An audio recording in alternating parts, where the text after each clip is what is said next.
तो इस कहानी में फ्यूचर टाइम दिखाया जाता है जब दुनिया की आबादी बहुत ज्यादा बढ़ जाने के बाद इंसानों ने दुनिया को छोड़कर बहुत से और प्लैनेट्स पर रहना शुरू कर दिया। मूवी के स्टार्ट होते ही हमें इंडी से मिलवाया जाता है जो बताती है कि अर्थ पर मेरे डैड एक मिलिट्री ऑफिसर हुआ करते थे, एक एयर कैप्टन थे, लेकिन एक मिशन के दौरान उनकी छोटी सी गलती की वजह से उनका पूरा क्रू मारा गया। उन पर इल्जाम लगा कि मिशन के दौरान उन्होंने ड्रग्स की हुई थी जिसकी वजह से उनका मिशन फेल हो गया। लेकिन क्योंकि ये बात प्रूफ करने के लिए मिलिट्री के पास सॉलिड एविडेंस नहीं थे तो इसीलिए इंडी के डैड यानी कीन को कोई सजा नहीं हुई, बस इन्हें जॉब से निकाल दिया गया।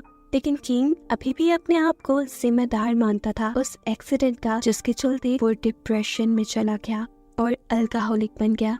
उसकी इस आदत ने उसकी वाइफ को भी उससे छीन लिया। फिर कुछ टाइम बाद केन को एक नई जॉब की ऑफर हुई एक्सॉन नामी एक कंपनी से, जिसके लिए उसे अर्थ छोड़कर एक दूसरे प्लेनेट पे जाना था। इस नए प्लेनेट पर उसे अपनी स्पेसशिप को मैनेज करना था और साथ ही कंपनी के बड़े बड़े मामलात भी देखने थे। ये कंपनी इस प्लेनेट को इंसानों के लिए रहने के काबिल बनाना चाहती है, जिसके लिए वो इसी प्लेनेट का रॉ मटेरियल इस्तेमाल कर रहे थे और यहाँ पर काम करने के लिए दुनिया से मुजरिमों को लाया गया था। इंडी और कीन इस टाइम एक स्पेसक्राफ्ट में इस प्लेनेट का विजिट कर रहे थे जब इंडी अपने डैड से कहती है मॉम को लगता है कि आपने ये जॉब इसलिए एक्सेप्ट की क्योंकि आप अर्थ वाली सारी प्रॉब्लम से भागना चाहते हैं। ये सुनकर उसका मूड थोड़ा खराब तो हुआ पर उसने इंडी को फील नहीं करवाया। फिर वो इंडी को लेकर अपने एयरक्राफ्ट से उतरा और इंडी को गन शूटिंग सिखाई। वो इंडी के साथ अच्छा वक्त गुजारना चाहता था, जिसके कुछ ही देर बाद ये दोनों यहाँ से निकल गए। जाते हुए इन्होंने एक्सॉन कंपनी के बनाए बहुत से बंकर से खाने का सामान लिया और फिर कीन ने इंडी को इस प्लैनेट के एक डे केयर सेंटर में छोड़ दिया क्योंकि स्पेसशिप में उसे अपने साथ वो नहीं रख सकता था। वो उससे वादा करते हुए किया कि शाम में जब भी तुम मुझे कॉल करोगी मैं उठाऊंगा और वीकेंड तो मैं तुम्हारे साथ ही गुजारूंगा। जिसके बाद वो अपनी स्पेसशिप में आ जाता है। अब इसी अंधेरी रात में हमें बाहर प्लैनेट का एक सीन दिखाया जाता है जहाँ पर बड़े बड़े मॉन्स्टर्स वो रा रहे थे। दूसरी तरफ इसी प्लैनेट पर ही जेलर अपने हेडक्वार्टर को खबर देता है कि गलती से उनकी जेल में से अजीब सी क्रिएचर्स आजाद हो गई है और साथ में कैदी भी। असल में वो क्रिएचर्स कैदियों पर हमला कर रहे थे। ऐसे कैदी भी इन्फेक्टेड होकर उन जैसे ही बनते जा रहे थे और अफरा तफरी में ये सब आजाद हो गए। साफ मतलब था कि अब इन मॉन्स्टर्स की तादाद खतरनाक हद तक बढ़ जाएगी। अगली सुबह जब कीन अपनी स्पेसशिप में उठा तो उसे बहुत सारे मैसेजेस मिले जिसमें से उसकी बेटी के भी कई मैसेजेस थे जिन्हें कीन सुनने लग जाता है। इंडी बाहर आउटिंग पर जाने की परमिशन मांग रही थी। इससे पहले कि कीन अपना मैसेज रिकॉर्ड कर पाता कम्युनिकेशन सिस्टम ब्लॉक हो जाता है। इसी स्पेसशिप के एक दूसरे कंपार्टमेंट में हम कंपनी की ऑनर यानी कीन की बॉस लिनक्स से मिलते हैं जो एक कर्नल को अपने पास बुलाकर उनके प्लैनेट पर रात में होने वाले हादसे के बारे में बताती है जब जेल में से एक मॉन्स्टर ने आजाद होकर और भी कैदियों को इन्फेक्टेड कर दिया था। ये सुनकर कर्नल के भी होश उड़ गए। वो जानते थे कि इसका नतीजा क्या हो सकता है, इसीलिए वो ये बात प्लैनेट पर मौजूद सभी लोगों को बताने का मशवरा देते हैं लिनक्स को ताकि लोग अपनी हिफाजत कर सके। लेकिन लिनक्स तो उसकी बात मानने को तैयार ही नहीं थी क्योंकि ये सब उसी की गलती का नतीजा था। वो कहती है कि हमने अगर सच सबको बता दिया तो इल्लीगली इंसानों को मॉन्स्टर बनाने के जुर्म में हम पकड़े जाएंगे। अब वो कुछ सोचते हुए कंपनी के सभी सीनियर्स की मीटिंग रखते हैं जिसमें कीन भी था। सभी लोगों से अपना झूठ छुपाते हुए वो कहती है कि प्लैनेट पर जल्द ही हमें इमरजेंसी लगानी होगी क्योंकि बहुत से कैदी रात में जेल से भाग चुके हैं जो किसी अजीब से वायरस का शिकार थे। ऐसे में वो खुद भी मॉन्स्टर बन रही है और दूसरे लोगों को भी इन्फेक्टेड करके अपने जैसा बना रही है। सभी लोगों की जानें खतरे में थी, इसीलिए अब उसने फैसला किया था कि अगर सूरत हाल 23 घंटे के अंदर अंदर कंट्रोल में नहीं आती तो वो फौरन एक बड़े ब्लास्ट के जरिए इस प्लैनेट को तबाह कर देंगे। ये सुनकर यहाँ खड़े हुए सभी लोग पैनिक हो गए, लेकिन उसने इन सबसे कहा आप लोगों को टेंशन लेने की जरूरत नहीं, आप लोगों को वक्त पर रेस्क्यू कर लिया जाएगा। परेशान किंग सबसे पहले अपने कैबिन में जाता है ताकि वो अपनी बेटी से कांटेक्ट कर पाए, लेकिन सिग्नल्स अभी भी डाउन थे। इतने में ही उसके रूम में कर्नल आते हैं जो काफी घबराए हुए लग रहे थे। कीन ने पहले उन्हें काम डाउन किया और फिर पूछा क्या बात है। तब कर्नल ने बताया कि लिनक्स हम सबको धोखा दे रही है। रात जो कैदी जेल से भागे हैं वो लोग किसी भी वायरस से इन्फेक्टेड नहीं है।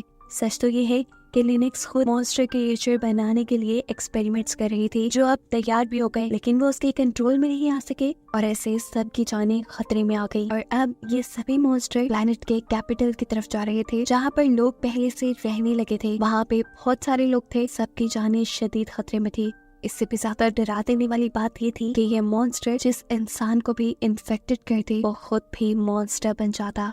इसीलिए लिनक्स ने बॉम्ब से इस पूरे प्लैनेट को उड़ाने का प्लान कर लिया है। कर्नल यहाँ सिर्फ किन को यही बताने आया था कि तुम्हारी बेटी भी कैपिटल में है, अभी वक्त है तुम उस शहर को बर्बाद होने से पहले अपनी बेटी को बचा लो। किन कर्नल की बात मानते हुए बिना वक्त जाया किए कंपनी का ही एयरक्राफ्ट चुराता है और अपनी बेटी को बचाने के लिए निकल जाता है। उसे पकड़ने के लिए लिनक्स यानी उसकी बॉस से और भी बहुत से लोगों को उसके पीछे भेजा, जिन्होंने उसके एयरक्राफ्ट पे हमले भी किए, लेकिन किसी तरह कीन वहाँ से निकलने में कामयाब हो गया। पर बदकिस्मती से उसका एयरक्राफ्ट अब डैमेज हो गया था।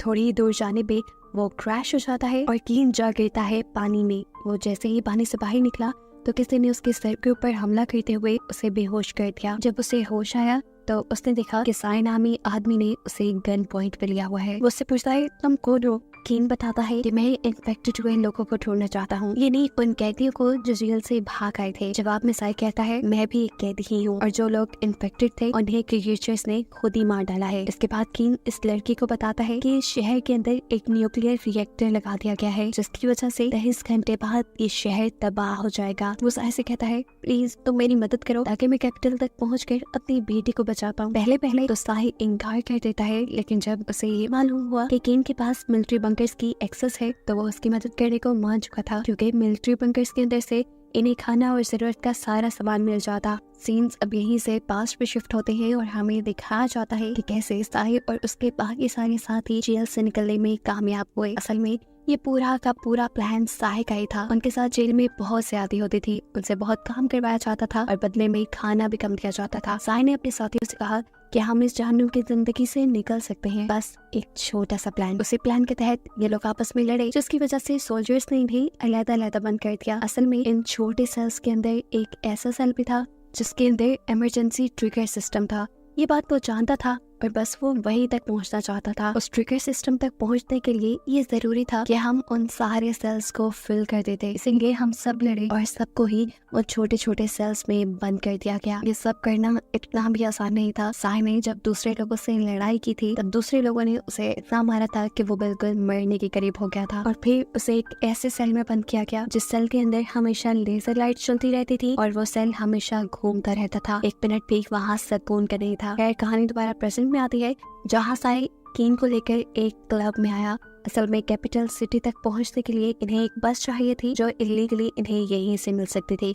बस के बारे में पूछने पर यहाँ का अटेंडेंट एक कपल की तरफ इशारा करता है जो इस टाइम नशे में धुत थे। इनको देखते ही इनके मुंह से निकलता है डेंजरस। उसे साफ पता था कि ये लोग खतरनाक हैं, लेकिन कोई दूसरा ऑप्शन न होने की वजह से उसके पास जाते हैं और लड़की एकदम से केन के ऊपर ही हमला कर देती है। उसने बहुत ही आराम से इन दोनों को बताया वो बस कैपिटल सिटी तक जाने के लिए उनका साथ चाहता है, इसके बदले वो उनको $2000 देगा। तो इतने सारे पैसों का सुनकर ये लोग भी मान जाते हैं।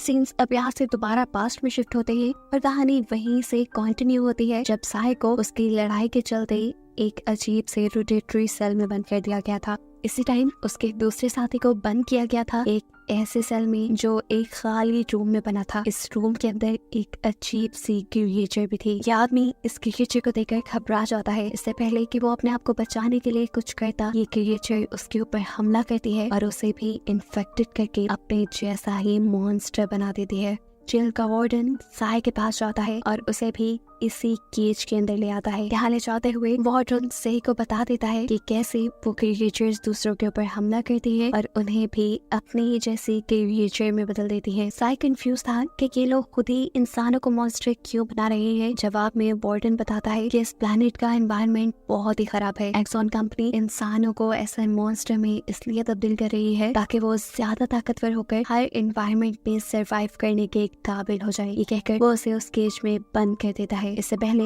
क्या वो क्रिएचर साई के ऊपर भी हमला करके उसे भी एक क्रिएचर में बदल देता, एकदम से कोई इस रूम का दरवाजा खोलता है और क्रिएचर को शूट करके मार देता है। देखने को मिला कि ये साई का ही एक साथी था जिसने साई को बताया कि साई का बनाया प्लान काम कर गया है।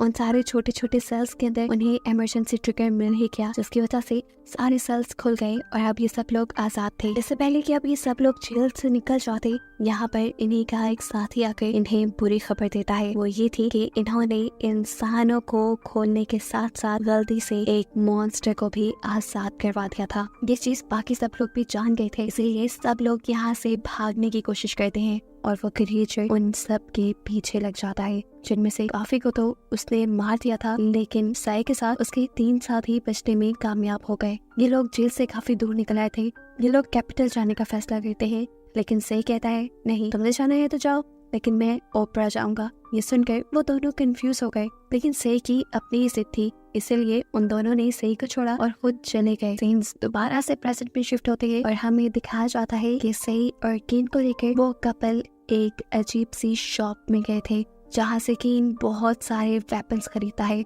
वो भी कैश में। जैसे ही ये लोग वेपन्स लेकर यहाँ से निकलते हैं तो यहाँ पर बहुत ही बड़े बड़े क्रिएचर्स का हमला हो जाता है। यहाँ के जो लोग थे वो अपने बचे कुचे वेपन्स से उन मॉन्स्टर्स को मारने की कोशिश तो करते हैं, लेकिन पूरी तरह कामयाब नहीं हो पाते, क्योंकि काफी सारे मॉन्स्टर्स को मारने के बाद इनकी गोलियां खत्म हो चुकी थी और फिर बाकी बचे हुए मॉन्स्टर्स ने इन्हें चीर फाड़ कर मार दिया। यहाँ दोबारा हम कीन को देखते हैं, जो कि उस कपल के साथ ड्राइव करते हुए कैपिटल तक पहुँच गए थे। यहाँ हर जगह अफरा तफरी मची हुई थी, लोग इधर उधर भाग रहे थे और वो क्रिएचर्स बुरी तरह इन लोगों के ऊपर हमला कर रहे थे। ये सब लोग अपनी बस को किसी तरह क्रिएचर्स से बचाते हुए उस बिल्डिंग के पास पहुँच जाते हैं जहाँ पर इंडी थी। दोनों कपल अपनी बस के पास रुके थे और गन्स के जरिए क्रिएचर्स को मार रहे थे ताकि कीन का काम आसान हो जाए। कीन जब ऊपर पहुंचता है तो देखता है कि उसकी बेटी की बेबी सिटर मारे जा चुके हैं। ये सब उसे डरा चुका था। उसे लग रहा था कि शायद अब उसने अपनी बेटी को भी खो दिया, लेकिन उसी सेकंड एकदम से अलमारी खुली और उसमें से उसे इंडी सही सलामत मिल गई। इंडी ने